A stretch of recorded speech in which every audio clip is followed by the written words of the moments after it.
Welcome to Pause for Peace with me, Pastor Jule. This podcast is coming to you on March 16th. A shout out to all the folks out there having March birthdays. I know many of them. And March 16th is so close to the feast day of St. Patrick's. I wanted to go ahead and speak a little bit and guide us through a meditation inspired by St. Patrick. I spoke back in February about St. Bridget, and if you check our live stream for worship, you would have heard me speak last Sunday about St. Felicitas and St. Perpetua. There's so many stories in the Christian tradition that can be inspiration for us as we're trying to muddle our way through life, as we're looking for guidance wherever we can get it. And we have these days that come about, and sometimes they get a little bit usurped by society at large. St. Patrick's Day is one such day. It's not all about wearing green and drinking green beer and pinching somebody if they don't have green and, trying to find leprechauns and three-leaf clovers and all sorts of things like that. St. Patrick's Day actually is a day that comes out of the Christian tradition. And you may not know anything about Patrick. You may not know, for instance, that he's not actually Irish.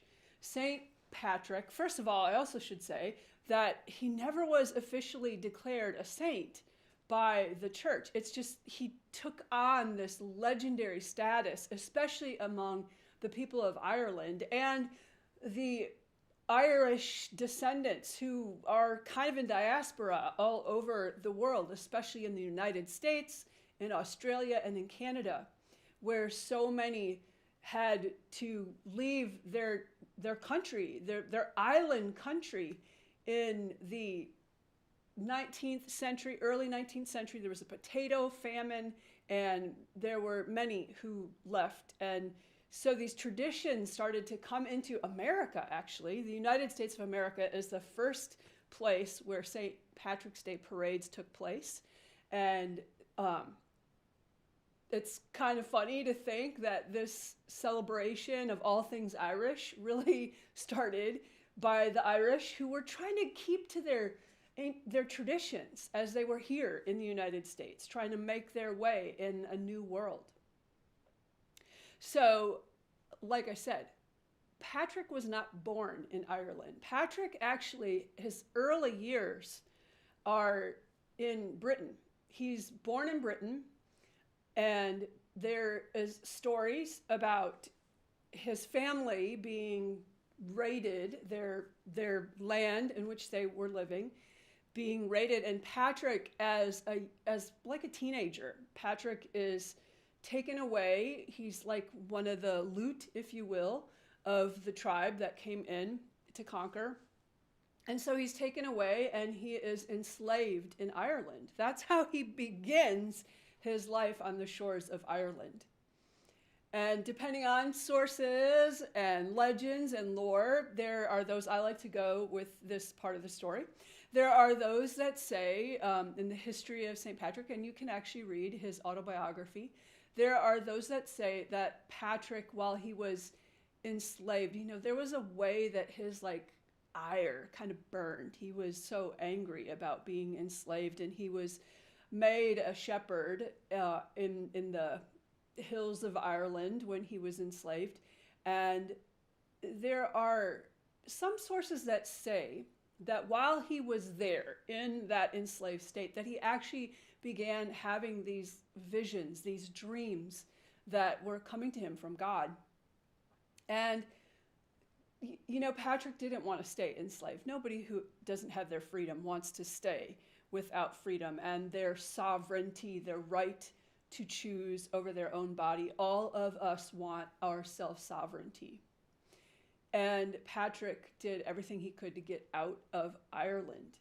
Isn't it funny? We celebrate St. Patrick's Day and all things Irish on March 17th, but Patrick himself, in his first experience of Ireland, wanted to hightail it out of there as fast as he could. He spent about 6 years as an enslaved young man, as a shepherd in Ireland, and he was able to like flee and catch a ship out of there. And he goes back to his homeland in Britain. And the stories go that it's there where he's almost like, could you imagine being enslaved? Some of us have had ancestors who have been enslaved, so we can like feel in our own selves that memory of not being free. But could you imagine trying to like start your life again? And, in those days, they didn't know as much about the brain and trauma-informed therapies like we have today. Many of us talk about the traumas we've experienced in our lives, and many of us have experienced horrific situations in our lives. And I also believe that probably most of us listening to this podcast have not experienced in their own physical body being enslaved, being forced to work for somebody who was actually quite cruel to Patrick. So as he's back in his homeland, he's really needing to like come to terms with what had happened to him. And he begins having more of these visions, more of these dreams coming to him. So imagine as a young man, probably around the age of, 25-ish at this time. And, most 25-year-old men are not thinking about visions and dreams and paying much attention to them. But Patrick actually did. And Patrick continued to have these visions where he understood that God was actually kind of charging him to go back to Ireland, the land in which he had been enslaved. In fact, there's some record that in one of these visions that he had that the people of Ireland actually were begging for him to come back and to teach them about what he had been learning and how his own life had begun to be transformed by this power of the love of God, which he was, it wasn't like he never knew that before. It wasn't like it wasn't in his society, his culture. But there was a way in which Patrick, through these visions and through the way that God was communicating with him, even when he was a shepherd in those beautiful hills of Ireland, God was communicating with him and almost like chiseling away or like molding him in a new way so that he would be this force for love in the world. And he was a force, I will say. He may not have been as like loving as we might want to think of sometimes, but he was definitely a force for this passion that he had for God. And he does eventually go back. He is actually, some of the history says that he actually becomes a priest of the church, and then he goes back to Ireland. The interesting thing is, when I first was like learning about St. Patrick from an Irishman himself who was a theologian, he spoke about there was a way that these visions and these dreams that were coming to Patrick shaped his view of Christianity a little bit differently than the Orthodox tradition that was being passed on by the Roman Church at the time. And so there's a way that Patrick goes among the Irish and actually does a little bit of this like subversive kind of stuff. If you've ever seen a Celtic cross, I should have had an image of a Celtic cross behind me in our video of this podcast. But if you've ever seen a Celtic cross, I mean, if you know the shape of a cross, we usually see the cross not like Brigade's cross where it's 4 equal sides, but we usually see symbols of a cross that has something to do with Christianity where that vertical beam is longer and the horizontal beam is usually shorter. And one way that like Patrick honored the traditions of the Celts that had been in Ireland and had so revered the sun and revered the earth and been like in harmony with nature, and while there was warring that went on between the tribes, it was not the same kind of annihilating conquering of the world that other empires came along to do. There was a way that the Celtic tribes all spoke the same language, actually. And even though they were like stretched at one point in time earlier before Patrick from, from Scotland and Ireland all through like Western and Central Europe, that was all the lands, almost all the way to India, was all the lands of the Celts at one point in time. And they all spoke the same language. And they had some reverence of the earth that they held in common, and reverence of the sun and the moon and the animals and all creation and one another, and the Druids, who were their sacred, holy keepers of the story and keepers of wisdom, and actually those who would like arbitrate justice for them. The Druids would be their holy like shaman type folks who would gather the tribes together now and again, or at least the tribes in an area, and celebrate these seasonal changes that came. So Patrick actually had the wisdom to incorporate a little bit of that into his version of Christianity that he was sharing in Ireland. And so you'll see that Celtic crosses not only have that vertical, long beam, and also that shorter horizontal beam. They will have a circle in the middle where those two beams come together. There's a circle. And the symbolism is that Patrick uses the sun in the Celtic cross itself. I myself wear a Celtic knot all the time, so it would have been similar to that. And this Celtic knot actually is much more like the cross of Brigit. There's 4 equal sides on it. I'm showing my necklace if you're listening to this podcast. But so Patrick found a way to incorporate some of those subversive ways of keeping alive part of the traditions of the Celts. And he went all over Ireland, actually, and he would speak about God. He would tell about a way to love. I'm sure those who may have encountered him as an enslaved young boy would have, teenager, would have been surprised to see that this man had left their homeland and come back because he was so dedicated to who they were and how he wanted them to be able to live in this other way and stop things like enslaving people. And so Patrick goes all over Ireland and converts people. That's the word that's used. He converts people. He baptizes people in the name of Jesus. He teaches them about how to live in the way of Jesus. He even administers the sacraments of the church to them, baptism and the Lord's Supper, Eucharist it would have been called. And so he has this strong presence. I think he was a formidable man, actually, and images that you see of him, he usually looks pretty tough. He was a force to be reckoned with, of course. And he had that fervor for God within him. What I love about Patrick is that he paid attention to those dreams. He might not have wanted to all the time. He may not have really been all that excited to hear it through his dreams that the people of Ireland were pleading for him to come back to their land where he had been enslaved. And yet he finds a way to curb any kind of anger, any kind of malice that he might have allowed to burn in him from such experiences, from being taken from his homeland. He finds a way to allow that actually to be like transformed into this passion for God, so that his own life would have been a huge witness in the land of Ireland.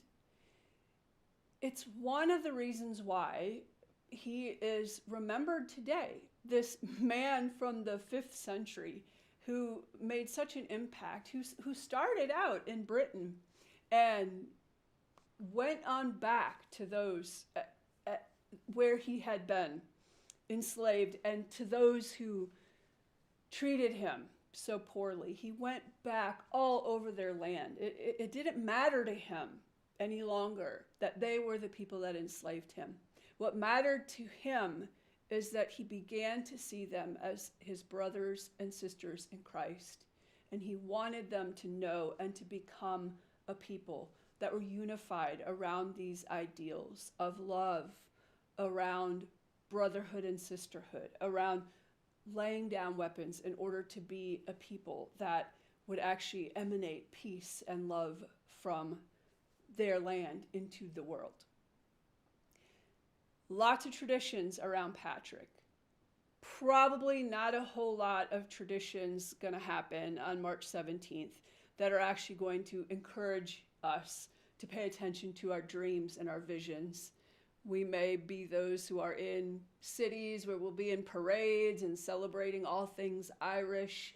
We might be those who are actually wearing green, and we might be those who are looking for those 3-leaf clovers. You know, Patrick used the 3-leaf clover, which is something that supposedly was like kept an eye out for the clovers to come back. That was a time that connoted spring, and the legends are that Patrick uses the clover to teach about the Trinity, God who is creator and savior, the one who reminds us who we are, and the sustainer who is with us at all times. That Patrick would use clovers. So we ourselves might be like looking for clovers, or, you know, getting out leprechauns and things like that for this celebration of St. Patrick's Day. But I want to encourage us to pay attention to our dreams, to pay attention to the visions that come, the visions that might come when we're praying, or through those dreams, or when we're in that like state right between like wakefulness and sleep. It's this very deep state where our brain itself is transitioned out of like alpha and beta waves, and it's more in that realm of theta and delta waves, and there is a way in which we're able to communicate with, and that which is beyond us or is able to communicate with us in that state. I want us to pay attention to that as we celebrate St. Patrick's Day, as we honor this man who actually lived a life in which he was transformed by his experiences and by paying attention to God, like wiggling in his heart and through his dreams. So if you need to go get on something green, you can pause this podcast right now. But I'm going to invite you to take a little time right now. We're not going to be in a totally meditative state, but I'm going to invite us to bring back to mind our most recent dream image. So you can do this by settling in the same way that we do when we do our guided meditations, closing your eyes and maybe going back within and looking for a memory that's going to come of your latest dream. And if you tell me that you're somebody that doesn't dream, I will tell you if you're in REM sleep, you're dreaming. You may not recall your dreams. Most of us don't recall all of our dreams. If we're in REM state throughout the night of like an 8 hours of sleep, we probably have had 7 or 8 dreams that night. It's just the way that our brain and the energy and the unconscious all like works itself out. And many of those dreams we can actually see as those gems or those messages that are coming to us from God. Our ancestors did. It's all over the scriptures of the First and Second Testaments. It's all over the New and Old Testament that our ancestors paid attention to their dreams and listened for God speaking, or the angels speaking to the messengers, speaking to them through their dreams. So in this place of a little bit of quiet, if you don't remember any of your dreams, and I am inviting you to close your eyes.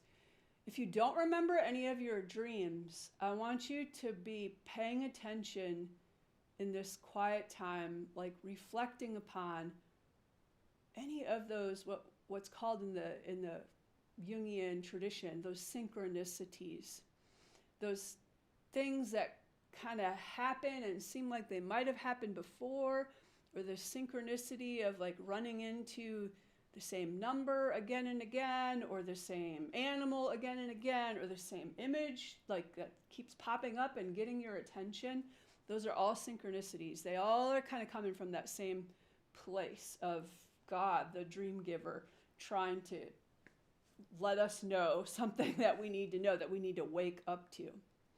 So if you're back in that state with your eyes closed, spending a little time recalling either a moment of synchronicity, a symbol from synchronicities, or just a smidge of a dream that has come. I had a dream last week where I just had all of this clothes and all of these accessories, and I was going to purchase all of them, and they were all going to be a part of like my new wardrobe kind of thing. And so it was very interesting, curious dream. Only one aspect of that was a familiar image and actually something that I own as a part of my wardrobe. Just one aspect of that was. And so I was drawn to that at the end of the dream. And that is a symbol that I could use to do a little reflection, because God might be speaking to me through just a symbol like that. I don't remember all the parts of the dream. I just remember that. And that is something that can come, and God can speak to us through that as we work that symbol, that dream symbol. So if you can bring back to your memory an aspect of a dream, a symbol of a dream, maybe it was a setting, whether it's your synchronicity or an actual part of your dream. Maybe it's just a color. Color of that image that was in my dream that I was like drawn to the most, that dream with like all the clothes and some of those accessories that I was drawn to the most. It was actually an image of this beautiful like turquoise green. Beautiful, beautiful. And so I might just allow that color to come back in this time of recalling one of our dreams. Maybe like Patrick, we've actually had like a whole body of people coming to us and pleading with us or interacting with us in our dreams, whether they're people that we know in waking world or not. Doesn't matter. In the Jungian tradition, when we approach our dream symbols, we see them all as symbols. We see them all first as a part of ourselves, and then we can begin projecting on them. So if you kind of have sorted through and found that like dream symbol or that synchronicity symbol that is like bubbling up towards the top and really has some either attention for you, energy for you, or like quizzical, like why in the world was this in my dream? Right now I want you to like zero in on that. And I'm going to ask a few questions. If you have a piece of paper or a place you can jot a note, you might want to do that. Or just in your memory, in your mind, just respond to these few things. So first of all, I'm going to invite you to describe what this symbol is. And you might even respond or reflect by saying, this symbol is XYZ. Describe it. What color is it? Does it have a texture? What purpose does this symbol have? If it's a setting, think about like the setting of a bedroom, for instance. What purpose does the bedroom have? A bedroom is a place where I can go to rest. Bedroom is a place where I can be with my beloved. Bedroom is a place where I can slip into this imaginal realm where I can dream, where I can be shaped by my dreams. Maybe my setting is a school, and the purpose of a school is to learn, to educate, to grow in body, mind, and spirit. So perhaps I'm thinking about that setting. if the symbol that has come as a tool, I really want you to think about what's the function of that tool? Like, how is that tool typically used? So a lot of people will have like a cell phone or smartphone in their dream. And I would ask a dreamer, like, okay, what's the purpose of a cell phone? And every dreamer is going to tell me a different thing. Some people will say, oh, well, it's to talk to people. Other people will say, it's my information center. It like connects me to the whole world. Others might say, the symbol of a smartphone, a cell phone, is like, it's my whole life. It's everything. It's my calendar. It's my credit cards. It's my ability to communicate with other people. It's where I store my memories through photos. It's where I listen to my music. It's my everything. So again, each dreamer is going to have a little bit of different emphasis on their symbol, and that's just fine. If the symbol that has arisen in your dream, or the synchronicity, like maybe you keep bumping into the same person out in waking world, and that's the synchronicity you're curious about, then I'm going to invite you, if it's a person, to reflect upon 3 characteristics of the energy of that person.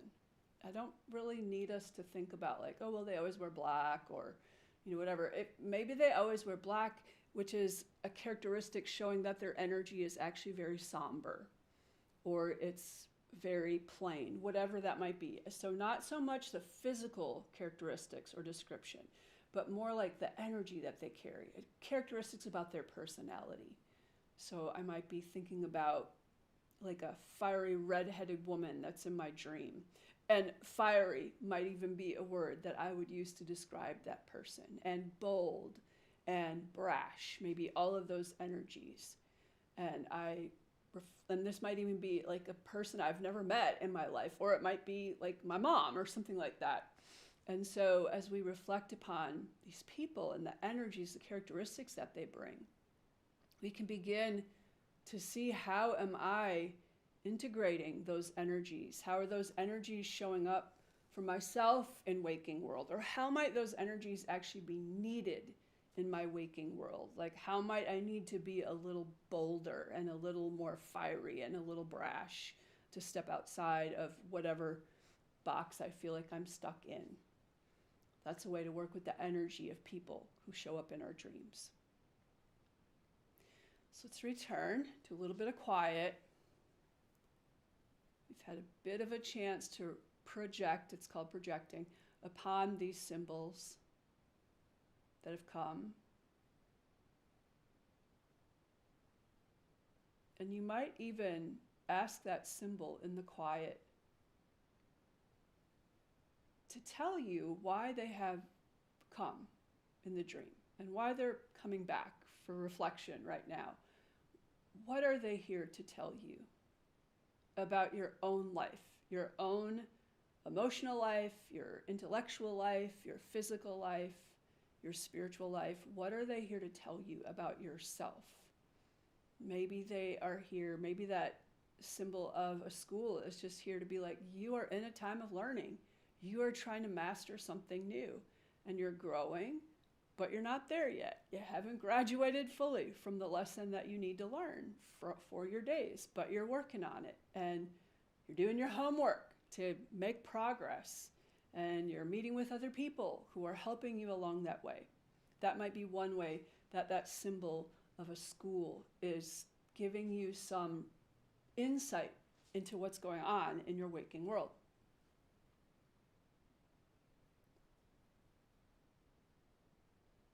When I reflect upon that symbol from my dream, that was this beautiful, like, green, it really was green more than turquoise.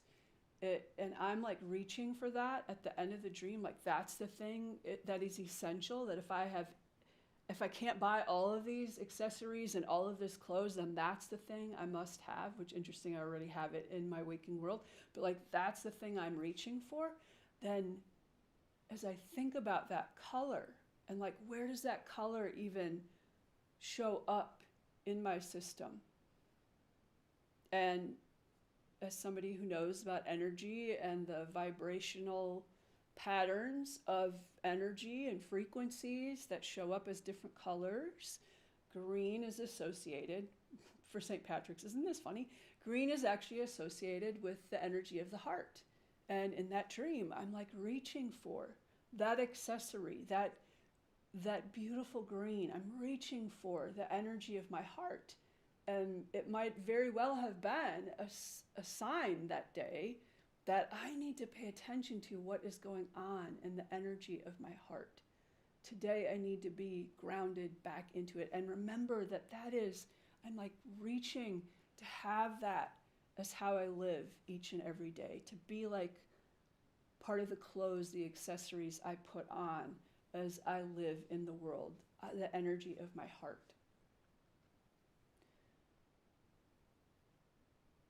If you need more time to sit with your symbol in some quiet, you can pause this podcast. If there is something that is still super acquisitive for you and you're like, I have no idea, I have no whatsoever why this symbol showed up in my dreams, I have no idea, that would be a good time to reach out to me. You can find me through our website. You can give me an email and I'll be happy to talk with you about your dream a little bit and help guide you a little bit more into which is what we call dream work, so that you can be a bit more clear about what might be going on for you through that dream and how the dream giver, God, might be kind of talking to you, calling to you, showing you what you need to know for this part of your journey or for this particular day. Otherwise, I'm going to invite us to take just like a little bit more time of quiet. I've talked a lot. I hope you've had the space to be able to reflect upon that symbol of your dream in honor of St. Patrick.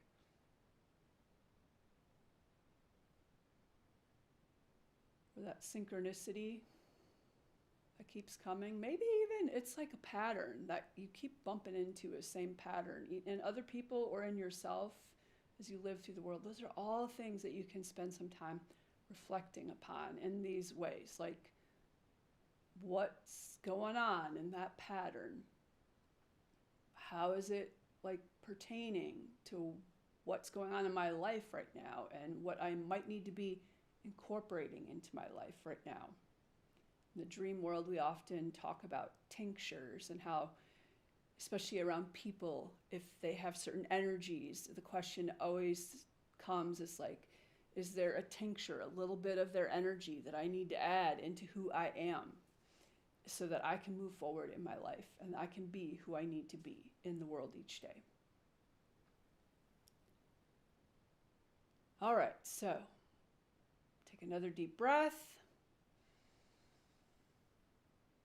Release that. And I'm going to invite you to open your eyes if they've been closed this whole time. And I hope you have found some way to capture whatever has come. I understand this was not like a deep dive into your dream, but in honor of St. Patrick, it's at least a little bit of way that we can be in that same spirit of Patrick and we can be listening for the wisdom that comes to us through our visions, through our synchronicities, and through our dreams.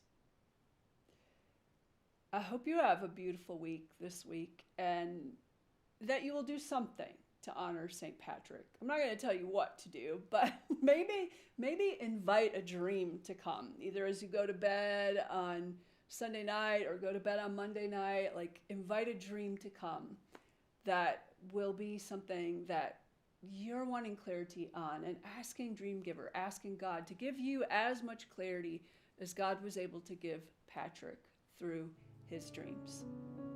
Have a beautiful week, and I look forward to seeing you next time on Pause for Peace.